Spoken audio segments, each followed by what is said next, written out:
Good morning, good morning, good morning. Today I'm starting my seeds. Last year I started my seeds indoors under grow lights in February. So it became a challenge to start the seeds in February and um, keep them in a good condition during the winter months indoors in order to place them outside in my garden after my first frost. So this year I'm a little late, not really a little late, but I decided to start in March. And today I'm sowing some of my favorite flowers in the garden. They all are nasturtiums. The nasturtiums are a wonderful plant to have in your garden because not only does it attract pollinator, it may attract some of the bad insects, such as the aphids. The aphids love the nasturtium, but I prefer the aphids to attack my nasturtium than any of the other flowering plants in my garden. The aphids is easy to get rid of. You can use a soap solution to get rid of them, or you can use just a plain uh, dash of water. Or if you're really involved in your garden, you can order some ladybugs. Ladybugs love to eat the aphids. It's a soft body insect, or it sucks on the stems of the plant, and uh, that causes the life of the plant. So they're beautiful. Last year I had the nasturtiums by Botanical Interest, and it was the variegated seed. I did save my seeds from my nasturtium last year, and I thought a week was long enough for the seed to dry out from the plant. And I stored them in my little containers, my little glass containers, only to find that there was still moisture in the seed, so they didn't mold over. Once you purchase nasturtium seeds, you really don't have to purchase anymore because they will give off their own seeds. You just have to wait for the flower to bloom. Now what I've done is I've opened each packs of my nasturtium seeds, and as you can see, I have burpees nasturtiums. I showed you the botanical interest. This is the Fairy Morris nasturtium. Yes, they're annual, but like I said, if you save your seeds year after year, you won't have to worry about purchasing the seeds over again. And this is a new one that I'm trying. It's called Bloody Mary. This is by Baker's Creek. I was able to get this as a free packet in a seed saving exchange. So I've allowed my seeds to soak for each of the plants in water for about 2 hours. That just helps them to soften up the shell of the seed. And I've also made, because once you start sowing your seeds, this week you may remember what you have out in your containers, but next week you won't remember what you have. So you want to label your containers so you can remember exactly what you're sowing. I also indicate the date that I started, and here I have on here, it's burpees. So just in case your seedlings come up and you're impressed with how they growed, and you want to purchase more for the following year, you have that information on your label. You want to label all of your seedlings. So this is my favorite. It has the information. It'll tell you exactly. It's a full sun to part shade plant. Deers and rabbits resistant. But I love the way you can open up the packet and it has more information that you can read about this plant. And I will tell you that the botanical interests have the seeds that you can purchase online, but of course they charge you for shipping. But if you sign up to their email, occasionally they'll have a special and you can order your seeds online without an additional shipping cost. I'm trying to believe, I believe it is True Value Hardware Store. They carry the seeds as well. If you have a True Value in your area, your local True Value may carry the seeds. So let's get started. The seeds usually takes maybe 32, this says 32 days to bloom. Let's look at the back of this packet to see. It says the seedling will germinate in 7 to 14 days. It'll germinate in 7 to 14 days, but it is not ready to go out into the garden because that's another process of hardening off the plants. I'm growing these seedlings indoors under grow lights, and once they reach their maturity level and there's no danger of frost in the garden, then I will start the process of hardening off the plants. So I'm going to move this out of the way, show you the containers that I'm using, and explain why I chose to use the containers. So I'm going to start my nasturtium plants in these containers. I purchased an 8-pack last year from one of the garden centers, and the 8-pack had a nice plant, but I'm repurposing the containers. I've added this to a bleach and water solution and allow them to dry, and I'm going to use them just to keep the plastic out of the landfill. So I'm repurposing these. They're great for the nasturtium. The nasturtium plant has a strong root system. My frost date is April the 15th. So if this is only March, then that gives me 30 days to grow the plant. But if I was to start the nasturtium off in a little seedling pack, the little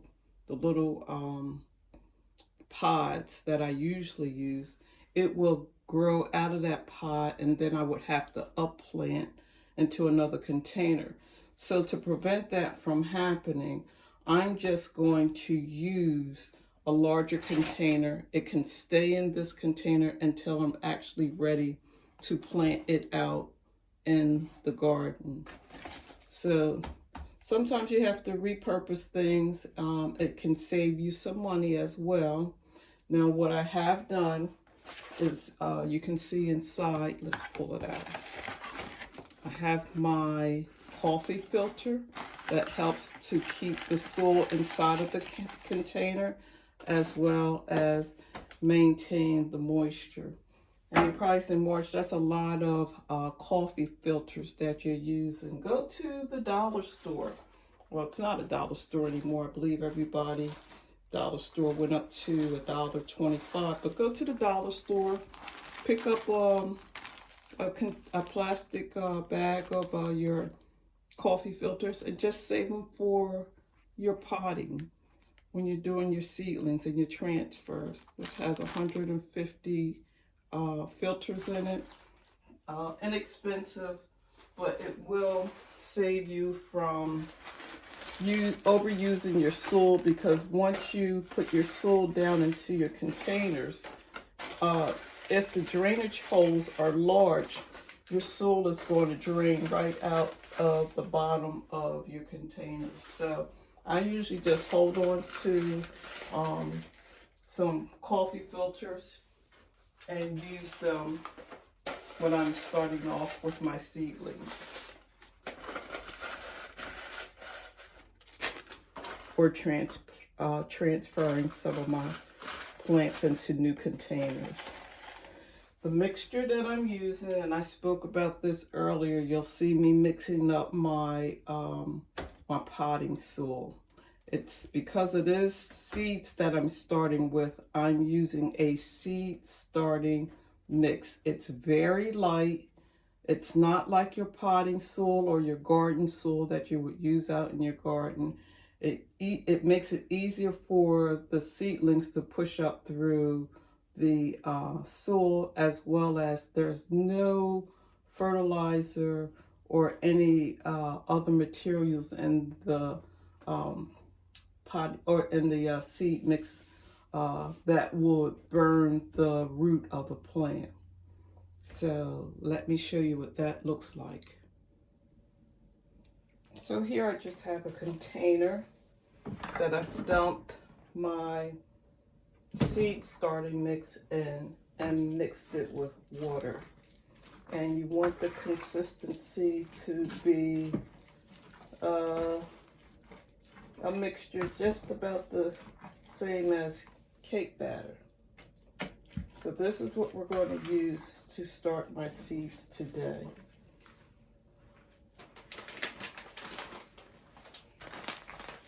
This is the seed starting mix.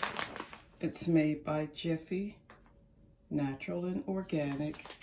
And as we can see, it's a combination of both the peat moss, the cocoa coir, and the vermiculite. And the reason I'm using the seed starter is because the seeds that I'm sowing need to germinate. And if you use a heavy potting mixture or garden soil, it's too heavy for the seedlings to push through the soil. It could already have fertilizer in it, which could burn your seedlings, okay? So you do want to start off with a good seed starting mix. I like this brand. You can find it at your local Home Depot, probably Lowe's and Walmart. But you do want to start your seedlings in a seed starting mix. So I usually mix my potting or my seed starting mix before I put it into the container, because once you put your dry potting mix into a container and you place your seeds into the container, you still have to water it. And in most cases, if you don't give it enough water, it's not going to germinate. If you give it too much water, the seedlings may run out of your pot and you don't know it, and you'll figure what happened, it didn't germinate. So I like to start my potting soil or my seed starting soil off in a water, already watered into its mixture. So here I have, let's see if I can get it over there to show you. This is my potting mixture. You can see the little runoff of water. This is the seed starting mixture. And you can see there is a little runoff. But I'm going to add that to each of my containers. And then the seeds that I have soaking, I'll place into my containers. Okay, so I'm excited about trying the Bloody Mary. I'm going to do a complete row of the Bloody Mary, nasturtium, and then I'm going to do another complete row of the Alaskan variegated nasturtium. But I want to bring to your attention, we talked about labeling. Now I know this row is going to be the nasturtiums from botanical interest. So I'm going to put a label there for that.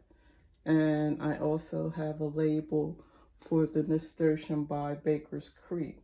So I know the back row is going to be Baker's Creek and the front row is going to be the botanical interest. I probably could write BI on the label so I know it is the botanical interest. I want to quickly show you my permanent markers. This is a Sharpie, and of course the Sharpies are permanent markers. This is my garden marker. This is from last year. I need to purchase a new one.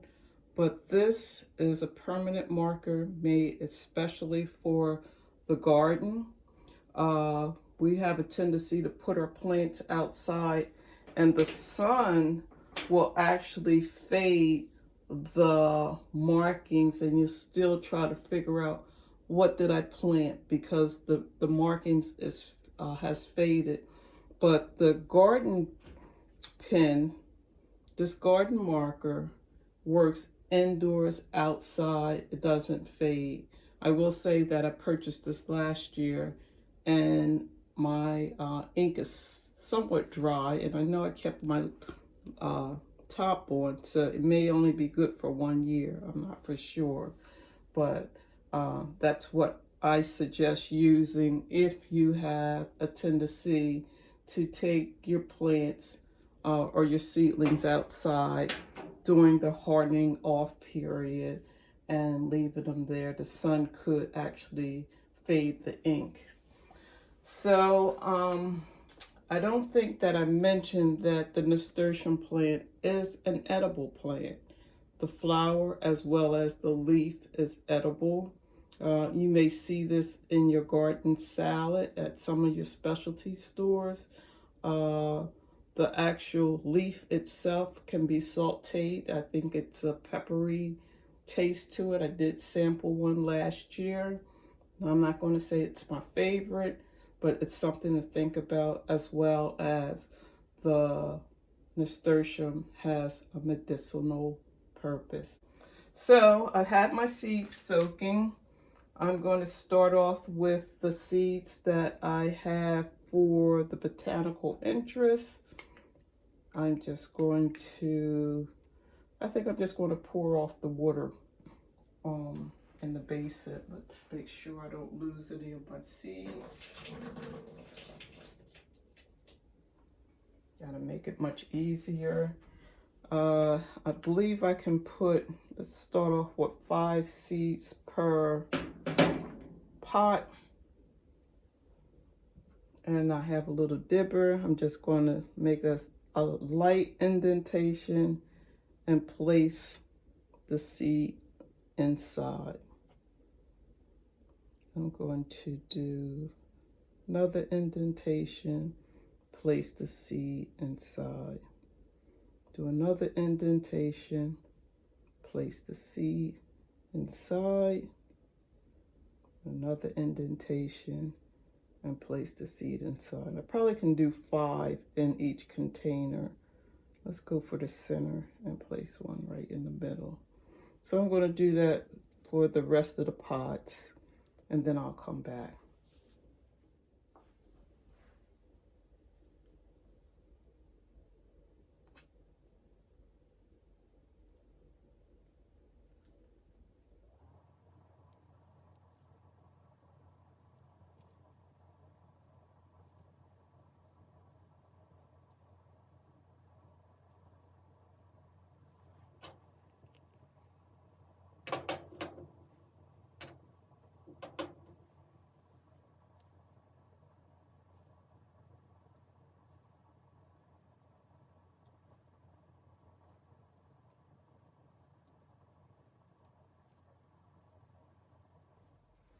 Okay, so the botanical interest seeds are in. I'm going to do the Baker's Creek. Now, I got this pack from a seed exchange. And usually when I go to a seed exchange, people donate their seeds that they haven't used from the year before, and some of them may be perfectly fine, but I always go to the back of the pack that is at a seed swap, and I'll look for the sell by date. Now this pack still says it's good until December of 22. Now you remember we've been in a pandemic, so some of the seeds have been around for a while. So I'm not for sure that I'm going to get 100% germination from this pack because I did not purchase it. It was just an exchange from a seed swap. But it does say that the pack is good for 2022. So I'm going to do the same thing. I'm going to place, I was actually able to get 3, 6, 9 seeds in each of the botanical interest containers, and they should be okay. I'm going to do the same thing, hopefully with the seeds for Baker Creek. So here we go.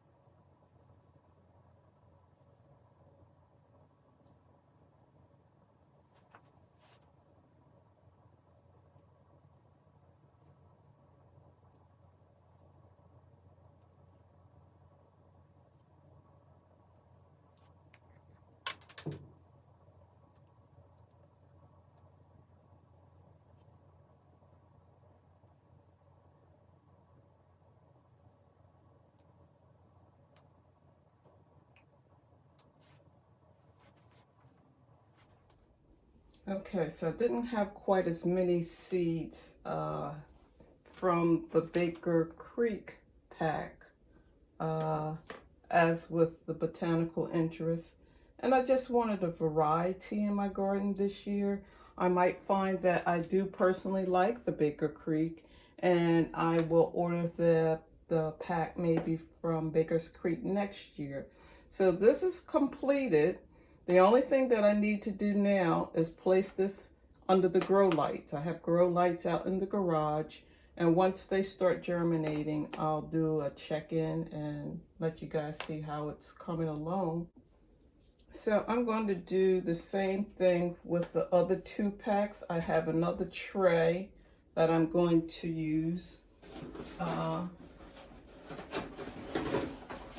So remember, if you can save your containers, you can repurpose them, reuse them, okay? Don't put them in the landfill if you don't have to.